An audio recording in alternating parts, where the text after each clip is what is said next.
وعلیکم السلام ورحمۃ اللہ وبرکاتہ۔ سوال یہ ہے کہ کیا عورتیں مصنوعی پلکیں لگا سکتی ہیں یا نہیں؟ اس طرح کی جو چیزیں ہیں، یعنی بال جو ہے، پلکیں جو ہے، ان کے لگانے کی دو صورتیں ہیں۔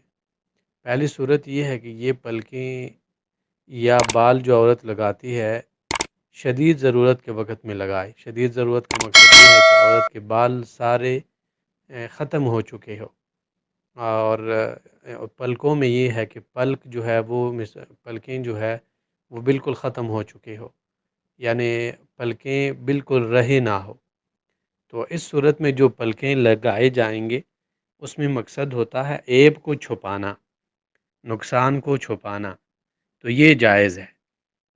لیکن اگر عورت خوبصورتی کے لیے لگاتی ہے، آلریڈی پلکیں ہیں ان کے اوپر اور پلکیں چڑھا رہی ہے، یا ہے لیکن چھوٹے ہیں ان کو بڑا کرنے کی کوشش کر رہی ہے، تو یہ پھر زیب و زینت میں ہے۔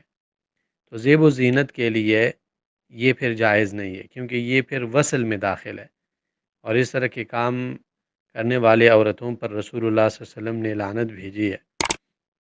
اور دلیل اس پر ابو داؤد میں حدیث ہے، ترمذی میں ہے، نسائی میں ہے۔ عبدالرحمن ابن طرفہ جو ہے ان کے دادا جی عرفجہ ابن اسعد، ان کی ناک یوم القلاب کے دن کاٹ دی گئی تھی، تو رسول اللہ صلی اللہ علیہ وسلم نے ان کو اجازت دی کہ آپ سونے کی ناک رکھ سکتے ہیں۔ تو یہ حدیث جو ہے یہ دلیل ہے کہ ضرورت کے وقت میں انسان کے اعضاء میں اگر کوئی اس طرح کا نقص آ جائے، اس طرح کی کمی آ جائے کہ وہ عیب معلوم ہونے لگ جائے، تو اس صورت میں پھر اس طرح کی چیزوں کا استعمال جائز ہے۔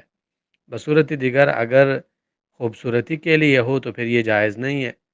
ابو داؤد میں عبداللہ بن عباس رضی اللہ عنہ کی حدیث ہے کہ رسول اللہ صلی اللہ علیہ وسلم نے لعنت بھیجی ہے الواصلہ پر، اور واصلہ جو ہے ان کو کہا جاتا ہے جو کہ مثال کے طور پہ بالوں کے ساتھ اور بال لگائے یا پلکوں کے ساتھ اور پلک لگائیں، ان کو وصل کہتے ہیں کہ ایک چیز کو دوسری چیز کے ساتھ جوڑ دیا جائے، تو یہ جائز نہیں ہے۔